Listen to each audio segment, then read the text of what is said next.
Bismillahirrahmanirrahim. Assalamualaikum warahmatullahi wabarakatuh. Pada kesempatan kali ini kita akan coba membuat satu program yang lebih kompleks ya untuk contoh pengambilan keputusan di Visual Studio. Kali ini kita akan coba membuat program menghitung pegawai misalkan di PT Makmur Selalu. Jadi silakan bisa ditambahkan satu buah form baru di Visual Studio-nya, dan kita akan desain kurang lebih seperti tampilan sebagai berikut. Di sini bisa kita lihat, kita akan memulai pembuatan form dengan banyak sekali objek ya. Kalau sebelum-sebelumnya hanya menambahkan atau memerlukan beberapa objek, nah sekarang contoh untuk form sekarang banyak sekali objek yang kita gunakan. Jadi contoh di sini ada misalkan untuk NIP ya, ada text box, nama ada text box, golongan ada combo box. Nah, untuk pendidikan sama status ini jadi kita buat dulu yang namanya group box ya, baru nanti dimasukkan 4 buah radio button di dalam group box tersebut. Misalkan pendidikan ya, nanti diisikan saja. Ada pendidikannya misalkan SMA, Diploma 3, Strata 1, Strata 2. Statusnya misalkan di sini ada satu buah checkbox ya, checkbox menikah. Jadi apakah statusnya menikah si pegawai ini atau tidak. Ya nanti ketika diklik statusnya menikah, maka nanti akan muncul jumlah anaknya berapa.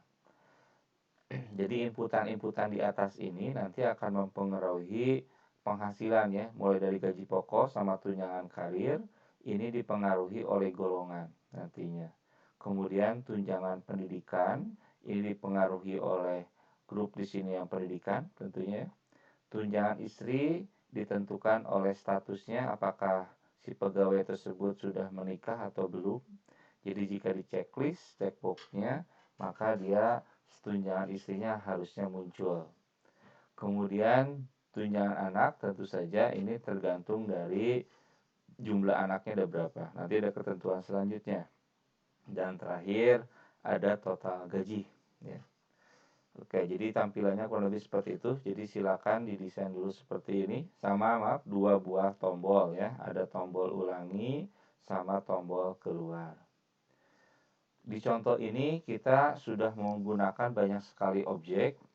Nanti tentu saja ketika menuliskan kode program untuk memudahkan dalam mengingat objek, maka biasanya kalau programmer ini akan merubah namanya ya, name objek-objek yang kita gunakan. Jangan sampai misalkan nanti kita ingin memunculkan di tunjangan istri, misalkan ya, misalkan ketika nanti di checklist status menikah, tunjangan istrinya berapa ya, maka harus dihitung dulu kan ini textbook keberapa. Nah, oleh karena itu untuk memudahkan dalam mengingat dan memudahkan dalam penulisan kode program, biasanya nanti akan dirubah objek-objek yang namanya ya, nama objek-objeknya yang vital. Contohnya misalkan seperti ini, txt. Nah ini ya, di sini kan kalau kalian menambahkan satu buah textbox baru, dia akan namanya adalah textbox 1. Nah, nanti NIP ini kita rubah name-nya. Name itu di sini saya munculkan. Jadi diklik NIP-nya misalkan. Nah, maka di bagian name, posisi name ini adalah di paling atas sekali ada name. Jadi yang asalnya textbox 1, silakan teman-teman dirubah menjadi txt nip. Nah, ada beberapa aturan dalam perubahan nama ya. Jadi biasanya 3 digit terakhir, 3 digit pertama ini menunjukkan objeknya jenisnya apa ya. Tapi memang tidak ada ketentuan baku ya. Ini hanya untuk mengingat saja bahwa biasanya 3 digit pertama ini adalah mengingatkan bahwa ini adalah textbox gitu, textbox ya. Kemudian NIP apa ya? Berarti NIP ini gunanya adalah untuk menampung NIP contohnya. Nanti misalkan ini untuk yang textbox kedua, silakan teman-teman ganti menjadi txt nama. Kemudian nanti yang combo box ya, combo box misalkan kita ganti menjadi CB goal. CB ini untuk singkatan dari combo box, goal ini adalah golongan. Pastikan nanti ketika merubah nama ada 2 syarat. syarat pertama adalah jangan pakai spasi ya. Jadi nama sebuah objek di satu buah form jangan pakai spasi. Dan yang kedua tentu saja namanya jangan ada yang sama antara satu objek yang satu dengan objek yang lain. Jadi lebih ringkasnya seperti ini. Nah, ini ya. Jadi untuk tadi sudah saya jelaskan sampai CB goals ya. Nah, nanti untuk radio button misalkan saja silakan atau option dirubah, misalkan untuk yang SMA menjadi RBT ya. RBT itu radio button SMA, yang strata 1 RBT S1, kemudian diploma 3 RBT D3, strata 2 jadi dirubah RBT S2. Kemudian yang menikah ya, yang checkbox kalian rubah silakan menjadi CHK nikah. Kemudian untuk yang TXT Jumnak silakan teman-teman dirubah menjadi TXT Jumnak ya. TXT itu untuk singkatan textbox ya. Dan gaji pokok sama tunjangan gaji total gaji jadi TXT Gapok, TXT Karir, TXT Tunpen untuk tunjangan pendidikan, TXT Tunis tunjangan istri nantinya, TXT Anak, TXT Tunak ya untuk total gaji menjadi TXT total. Begitu juga tombol silakan dirubah menjadi CMD ulangi sama CMD keluar. Baik, silakan didesain dulu seperti ini. Baik, setelah didesain seperti yang sudah ditentukan, kita akan coba satu persatu ya. Untuk pertama misalkan untuk menentukan gaji pokok sama tunjangan karir ya. Ketentuannya seperti ini. Ini sudah seperti yang sebelumnya sama saja. Jadi misalkan nanti golongan, untuk golongan ya, nanti akan dimasukkan 4 buah tipe golongan, ada 2A, 2B, 3A, sama 3B ya. Jadi nanti silakan teman-teman masukkan data di dalam properties untuk CB goals-nya ya. Ingat tadi sudah dirubah namanya menjadi CB goal. Di bagian item silakan ditambahkan 2A, 2B, kemudian 3A dan 3B. Nah, silakan. Jadi nanti harapannya adalah ketika dipilih 2A nanti nanti program yang akan kita buat berbeda dengan program yang sebelumnya. Di sini kan tidak ada tombol hitung ya. Jadi nanti kita akan buat otomatis langsung menghitung total gaji harapannya. Jadi nanti setiap perubahan di golongan itu nanti akan kita langsung tambahkan ke dalam gaji pokok, tunjangan karirnya berapa, dan langsung dijumlahkan total gajinya berapa. Jadi setiap perubahan golongan, setiap perubahan pendidikan, dan setiap perubahan status itu akan dihitung langsung total gajinya. Jadi tidak perlu pakai tombol hitung, bisa ya, asalkan sesuaikan saja eventnya. Jadi setiap perubahan itu langsung dikerjakan atau langsung dieksekusi programnya. Baik, itu ya. Jadi prinsip program seperti itu. Jadi nanti ketika dipilih 2A, nanti gaji pokoknya muncul dan tunjangan karirnya muncul ya sampai ke 3B. Misalkan seperti itu. Baik. Nah, jadi yang pertama kita akan deklarasikan, ingat prinsip pemrograman ya, konsepnya. Pertama itu adalah deklarasikan dulu variabelnya, langsung nanti inputannya dari mana, proses dan output. Nah, ini yang kita deklarasikan pertama adalah ini harus diposisikan di atas. Sebelumnya sudah saya jelaskan bahwa variabel itu ada setidaknya ada 2 jenis ya. Ada variabel yang sifatnya global, contohnya seperti ini, dia posisinya di paling atas sekali. Ada yang variabel yang sifatnya hanya lokal saja. Jadi nanti si dim-nya ini dideklarasikan di antara pripasab dan ensab yang ada. Nah, karena kita akan menggunakan, karena ini akan terus berhubungan dengan variabel yang lain, jadi lebih baik dan memang harusnya seperti itu. Kalau satu variabel ingin digunakan di pripasab yang lain, kita deklarasikan dia sebagai variabel yang disebut variabel global. Jadi semua pripasab nanti mengenal adanya gapok, adanya karir, dan adanya goal tentunya ya.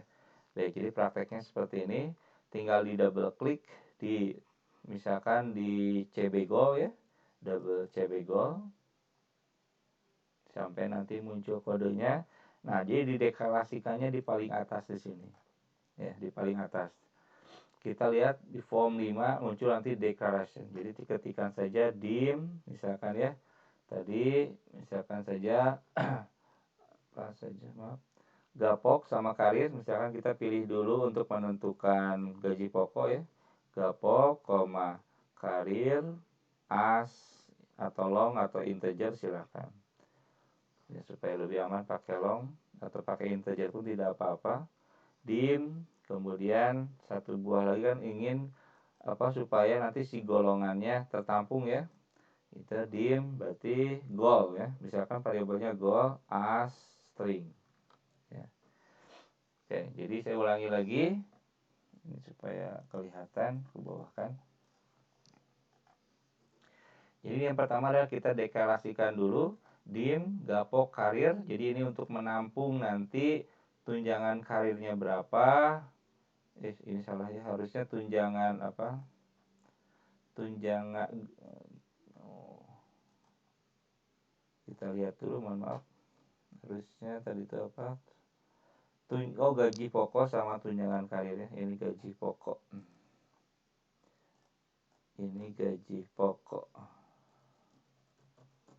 Ya, jadi ketika nanti dipilih golongan 2A atau 2B, langsung gaji pokoknya muncul dan tunjangan karirnya muncul. Ya, rumusnya di mana? Nah, di sini. Tadi kan kalau kita double klik CB goal, maka langsung memunculkan pripasab CB goal underscore selected index change. Ya, jadi nanti silakan kalian ketikkan di sini. Ya, jadi CB goal ini adalah nama objeknya, sedangkan selected index change adalah event. Ya, jadi setiap perubahan di CB goal maka kita langsung dijalankan, dieksekusi program yang kita ketikkan. Ini misalkan sudah saya siapkan supaya cepat ya, saya blok saja di sini. Oke, langsung di ya, jadi seperti ini ya. Jadi goal sama dengan CB goal, ini inputannya sama ya. Jadi ini deklarasi, kemudian ada input, kemudian ada proses ya, dan ada output. Ingat, jadi kalau pemrograman setidaknya pasti seperti itu ya, ada 4 tahapan. Deklarasikan dulu inputannya dari mana, kemudian diprosesnya seperti apa, dan terakhir adalah outputnya apa ya. Jadi kita sudah membuat inputannya dari golongannya sesuai dengan CB goal yang tadi ya, dari objek combo box. Kemudian kita diproses menggunakan namanya pengambilan keputusan. Jadi jika 2A gapoknya berapa, karirnya berapa. Dan tentunya ini harus sesuai ya. Kalau saya klik gapok maka dia muncul gapok semua. Kalau saya klik karir maka karirnya terbuka. Jadi harus sama persis tulisannya. Kalau antara yang dideklarasikan dengan yang dipanggil di bagian pripasabnya ya, sampai sini. Dan tentunya terakhir adalah karirnya, apa outputnya ya, outputnya seperti itu. Oke, jadi nanti ketika di running tentunya saya rubah dulu ya.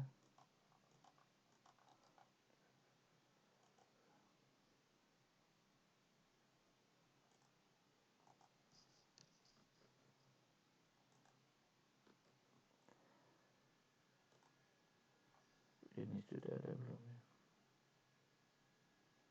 Kita lihat dulu tadi di bagian itemnya. Oh, udah ada.